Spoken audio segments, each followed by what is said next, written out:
North Korea ये वो देश है जो पूरी दुनिया में अपनी तानाशाही और अजीबोगरीब कानून के लिए जाना जाता है और इसी वजह से दुनिया के ज़्यादातर देश उसे पसंद नहीं करते। मगर इसके अलावा और भी ऐसे बहुत से राज हैं जो नॉर्थ कोरिया के अंदर छुपे हुए हैं। ये वो काले राज हैं जिन्हें लीक करने पर सीधे मौत की सज़ा है। और आज ऐसे ही एक राज की कहानी मैं आपको सुनाने जा रहा हूँ। ये राज एक ऐसी स्मगलिंग से जुड़ा है जो नॉर्थ कोरिया ने चोरी छुपे की और इसमें कई लोगों को अपनी जान गंवानी पड़ी। कहानी शुरू होती है 15 अप्रैल 2003 से, जब एक बहुत बड़ा शिप साउथर्न ऑस्ट्रेलिया कोस्ट की तरफ बढ़ रहा था और इस शिप का नाम था पोंगसू। इस शिप में कुछ लोग लगभग 150 किलो हेरोइन को अलग अलग पैकेट्स में डिवाइड करते हैं और हर पैकेट का वजन लगभग 25 किलो था। इसके कुछ ही देर बाद एक छोटी बोट पानी में उतारी गई जिसमें 2 लोग सवार होते हैं और उसमें पहले शख्स का नाम था टोंग वोंग और दूसरे का नाम सामने नहीं आया। इन दोनों लोगों का बस ये काम था कि वो इस बोट को समंदर के किनारे तक ले जाएं और ये हेरोइन सप्लायर तक पहुंचाकर वापस शिप पर आ जाएं। क्योंकि इस वक्त समंदर में लहरें बहुत ज़्यादा थी और वो थोड़ी ही दूर आगे बढ़े थे कि तभी उनकी बोट पलट गई और दोनों पानी के अंदर चले गए। इन दोनों में से एक शख्स का सर पत्थर से टकराया और उसकी मौत हो गई, जबकि टोंग वोंग किसी तरह उसकी डेड बॉडी को लेकर किनारे तक पहुंच गया। बहरहाल उसने अपने साथी की डेड बॉडी को वहीं किनारे पर दफन किया और थोड़ी ही देर बाद ये हेरोइन के पैकेट्स भी तैरते हुए किनारे पर पहुंच गए। हालांकि ये 6 पैकेट्स थे, मगर एक पैकेट समंदर में कहीं गायब हो गया और 5 पैकेट्स ही किनारे तक पहुंच पाए। उधर किनारे पर खड़े सप्लायर अपने 2 बंदों के साथ इंतजार कर रहा था और 25 किलो के 5 पैकेट्स देखकर वो परेशान हो गए। गाड़ी में जगह कम होने की वजह से वो सभी पैकेट्स एक साथ नहीं ले जा सकते थे, इसीलिए 2 पैकेट्स उन्होंने गाड़ी में लोड किए और बाकी 3 पैकेट्स यानी 75 किलो हेरोइन उन्होंने वहीं रेत के नीचे गाड़ दिए ताकि वो इन पैकेट्स को बाद में आकर वापस निकाल सके। महज थोड़ी ही देर बाद वो तीनों अपनी गाड़ी में बैठकर वापस निकल गए और टोंग वोंग वहीं अंधेर में छुपकर बैठ गया, क्योंकि उसे ये समझ नहीं आ रहा था कि वो शिप तक वापस कैसे जाएगा। उधर पोंगसू शिप में मौजूद बाकी लोग इस बात से बेखबर थे कि उनके साथियों के साथ क्या हुआ है और वो वापस लौटेंगे भी या नहीं। ये कहानी असल में स्मगलिंग से कई महीनों पहले और ऑस्ट्रेलिया से हज़ारों किलोमीटर दूर नॉर्थ कोरिया से शुरू होती है। सन 2003 में नॉर्थ कोरिया पर कई देशों ने ट्रेड और ट्रैवल बैन लगा दिए थे, जिसकी वजह से वहाँ के हालात बहुत ख़राब हो गए और वहाँ के लोग भुखमरी और काम की कमी का शिकार होने लगे। इस परेशानी से निपटने के लिए नॉर्थ कोरिया रिजीम को पैसों की ज़रूरत थी, और पैसे मतलब US डॉलर, और तब उन्होंने वो किया जो किसी भी देश के लिए नामुमकिन था।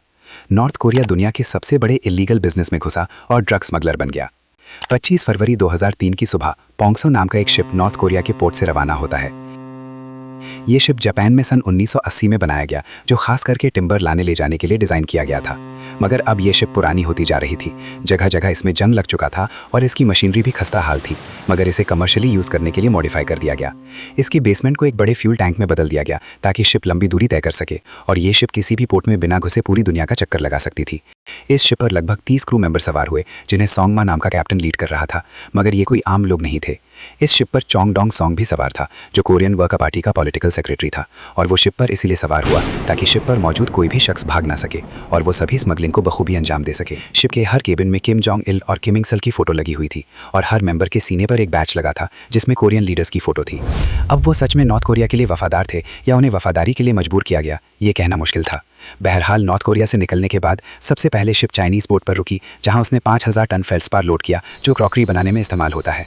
ये फेल्सपार मिनरल सिर्फ लोगों की आंख में धूल झोंकने के लिए लोड किया गया ताकि किसी को ये ना पता चले कि इस शिप पर हो क्या रहा है। लोड होने के बाद ये शिप अपने असली मकसद के लिए नॉर्थ कोरिया से थोड़ी दूर पर जैमडो आइलैंड पहुंचता है। यहाँ से शिप पर 2 और लोग सवार हुए, जिसमें एक था टोंग वोंग और दूसरे का नाम सामने नहीं आया, और साथ ही साथ 150 किलो हेरोइन भी शिप पर लोड कर दिया गया। इसके बाद ये शिप जकार्ता और सिंगापुर से होते हुए ऑस्ट्रेलिया की तरफ निकल गया और ये एक सुनसान और बेहतरीन रूट था। मैप पर तो उनका टारगेट मेलबोर्न जाना था, मगर असलियत में वो एक सुनसान बीच की तरफ बढ़ रहे थे।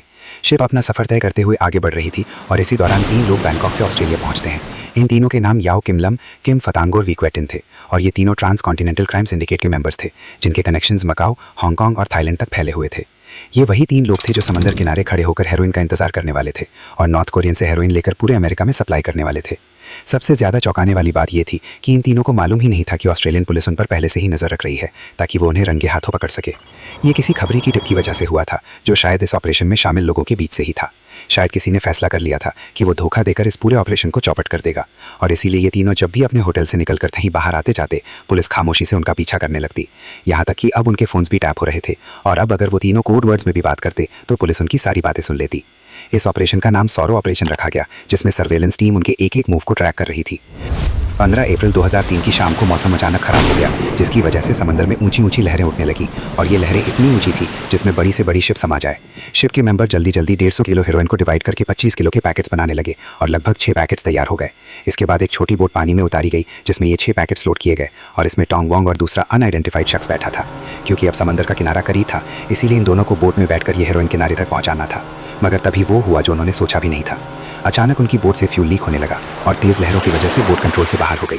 देखते ही देखते ये बोट पलट गई और दोनों पानी में डूब गए, जिसमें टोंग के साथी का सर पर चोट लगी और वो मौके पर ही मर गया। उसके लंग्स में पानी भरने की वजह से वो सांस नहीं ले पाया। और ये कितना अजीब था कि एक शख्स ड्रग्स डिलीवर करते हुए मारा गया उस तानाशाह के लिए जो नॉर्थ कोरिया में बैठा राज कर रहा था। किसी तरह टोंग अपने साथी की डेड बॉडी लेकर किनारे पर पहुंचा और फिर उसे दफना दिया और तब तक 5 पैकेट्स भी तैरते हुए किनारे तक पहुंच गए। 25 किलो का एक पैकेट लहरों में कहीं गायब हो गया और ये छोटी सी बोट भी पानी में कहीं पूरी तरह डूब गई। किनारे पर वही 3 लोग खड़े हेरोइन का इंतजार कर रहे थे जिन पर पुलिस नजर रखी हुई थी और ये 5 पैकेट्स देखकर वो परेशान हो गए।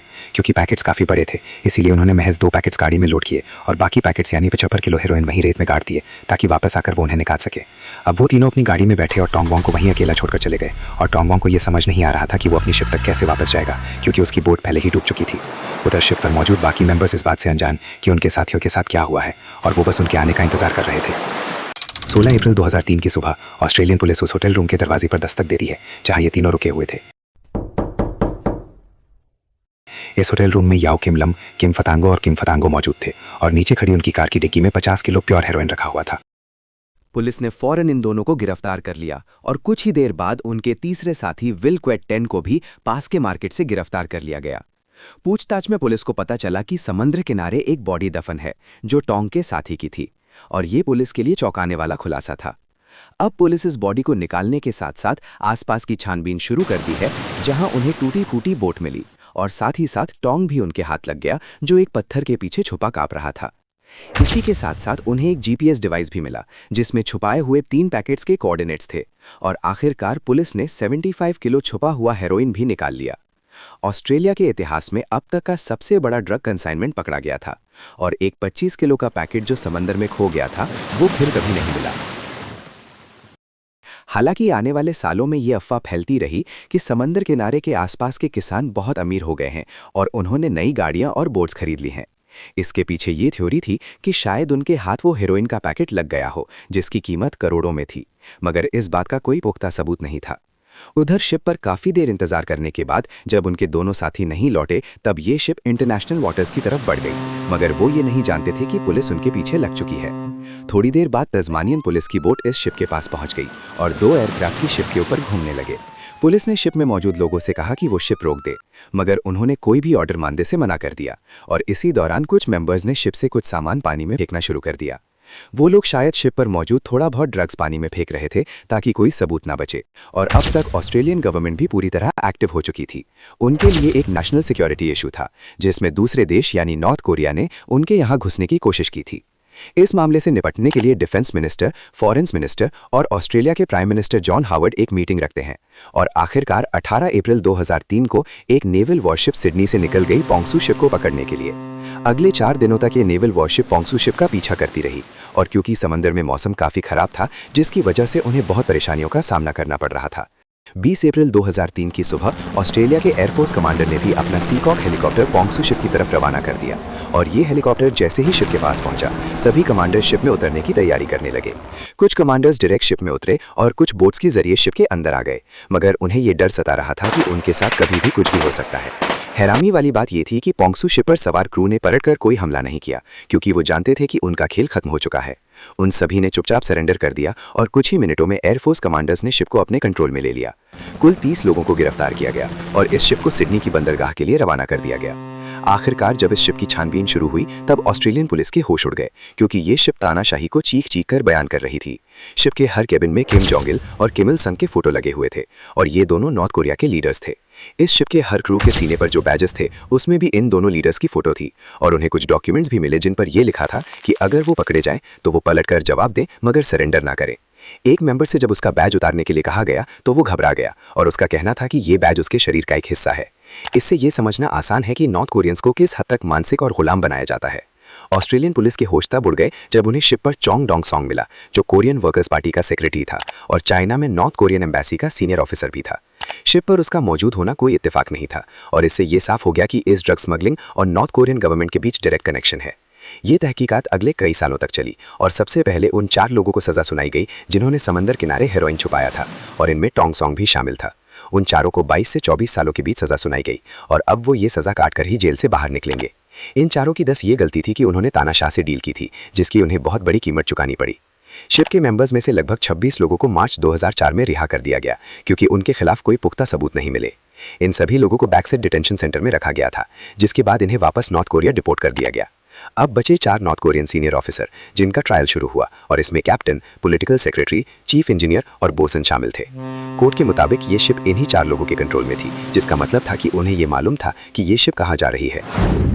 कोर्ट में वकील ने यह भी कहा कि इसमें नॉर्थ कोरियन गवर्नमेंट का कोई इन्वॉल्वमेंट नहीं है और ये सभी खुद ड्रग स्मगलिंग कर रहे थे।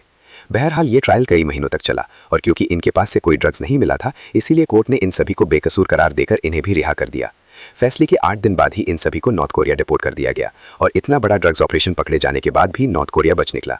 पकड़े गए हीरोइन को पुलिस पहली लैब टेस्ट के लिए भेज चुकी थी और इस रिपोर्ट में वो खुलासे हुए जिसने पुलिस को चौंका दिया। इन सभी हीरोइन के पैकेट्स पर ग्लोब ब्रांड का लोगो लगा था और ये हीरोइन गोल्डन ट्रायंगल से सोर्स किया गया था, जिसमें म्यांमार, थाईलैंड और लाओस जैसे देश आते हैं। इससे उन्हें यह पता चला कि ये हीरोइन साउथ ईस्ट एशिया से आया है, मगर इसी दौरान उन्हें इस हीरोइन में कुछ अलग भी मिला। इस हीरोइन में जो केमिकल्स थे वो दूसरे हीरोइन के मुकाबले काफ़ी अलग थे और जो एसिड और न्यूट्रल कंपाउंड्स इसमें मौजूद थे वो काफ़ी खतरनाक थे। जो स्टेराइल मॉलिक्यूल इसमें होना चाहिए थे वो इसमें से गायब थे और जो कंपाउंड्स इसमें नहीं होने चाहिए थे वो इसमें मौजूद थे। केमिकल से ये मालूम हुआ कि इस हीरोइन को गोल्डन ट्रायंगल से लाकर नॉर्थ कोरिया में ही बनाया गया है। उधर सालों तक पोंगसू शिप सिडनी बंदरगाह पर खड़ी रही, जिसके बाद उसे स्नेल्स बंदरगाह भेज दिया गया। अब ये शिप ऑस्ट्रेलियन गवर्नमेंट पर बोझ बनती जा रही थी क्योंकि इसके मेंटेनेंस में हर महीने उनके $90,000 खर्च हो रहे थे और जिन नॉर्थ कोरियन ऑफिसर्स के लिए वकील हायर किए गए थे उसमें भी ऑस्ट्रेलियन गवर्नमेंट के $3 मिलियन खर्च हो गए। आखिरकार डिफेंस ऑफिसर्स ने इसका एक रास्ता निकाल लिया और उनमें यह तय हुआ कि वो शिप को जलाकर डुबा देंगे। 21 मई 2006 को ये पोंगसू शिप स्नेल्स बंदरगाह से 140 किलोमीटर दूर बीच समंदर में लाई गई, जिसके बाद इसमें से बचा कुचा सामान निकाल लिया गया और इसमें नॉर्थ कोरियन लीडर्स की फोटोज भी थी जो उन्हें वापस कर दी गई। 23 मार्च 2006 की सुबह 2 F-1 fighter jets Australian airbase से उड़ान भरते हैं और इन दोनों जेट्स में GB-10 लेजर बॉम्ब स्लॉट थे। हर बॉम्ब का वजन लगभग 1000 किलो था और ये मुश्किल से मुश्किल टारगेट को तबाह करने के लिए डिजाइन किए गए थे। बहरहाल इन दोनों फाइटर जेट्स ने ये बॉम्ब पोंगसू शिप पर गिरा दिए, जिसकी वजह से शिप में होल हो गया, मगर इसके बावजूद भी ये शिप डूबी नहीं क्योंकि ये शिप बड़े बड़े हमले झेलने के लिए बनाई गई थी। इसीलिए कुछ नेवी ऑफिसर्स को शिप के नीचे भी बम लगाने पड़े ताकि ये पानी में डूब सके। आखिरकार ये शिप पानी में डूब गई और ऑस्ट्रेलिया ने नॉर्थ कोरिया के साथ साथ पूरी दुनिया के ड्रग स्मगलर्स को ये मैसेज दे दिया कि अगर उनसे उलझोगे तो उन्हें इसका अंजाम भुगतना पड़ेगा। ये शिप अपने साथ साथ बहुत सारे राज लेकर ऑस्ट्रेलियन समंदर में डूब गई, मगर आखिरकार कुछ राज और सामने आ गए। अगले 16 सालों तक नॉर्थ कोरिया गवर्नमेंट यही कहती रही कि टोंग सॉन्ग और जो भी लोग शिप पर पकड़े गए वो नॉर्थ कोरियन सिटीजन्स थे ही नहीं, और उन्होंने ये भी कहा कि ना तो वो कोई ड्रग्स के बारे में जानते हैं और ना ही उन्होंने कोई शिप ऑस्ट्रेलिया भेजी। मगर 2019 में कुछ अजीब और अलग हुआ। टोंग को सजा पूरी करने के बाद ऑस्ट्रेलियन जेल से रिहा कर दिया गया और तब नॉर्थ कोरिया ने अचानक अपनी कहानी बदल दी। उन्होंने टोंग सॉन्ग के लिए एक नया नॉर्थ कोरियन पासपोर्ट इशू किया और उसे नॉर्थ कोरियन सिटीजन बताते हुए कहा कि उसे जल्द से जल्द वापस नॉर्थ कोरिया भेज दिया जाए। आखिरकार टोंग को भी 2019 में नॉर्थ कोरिया डिपोर्ट कर दिया गया और एक जर्नलिस्ट जिसकी टोंग से जेल में दोस्ती हो गई थी उसका यही कहना था कि नॉर्थ कोरिया पहुंचते ही टोंग को मार दिया जाएगा क्योंकि नॉर्थ कोरिया उस गलती को कभी माफ नहीं करता जिससे उसके देश की बदनामी हो। हालांकि ये कभी पता नहीं चला कि इसके बाद टोंग के साथ क्या हुआ, मगर फिर वो कभी किसी को दिखाई नहीं दिया। आपको ये कहानी कैसी लगी कमेंट सेक्शन में लिखकर जरूर बताएं। चैनल को लाइक और सब्सक्राइब करें। मिलते हैं नेक्स्ट वीडियो।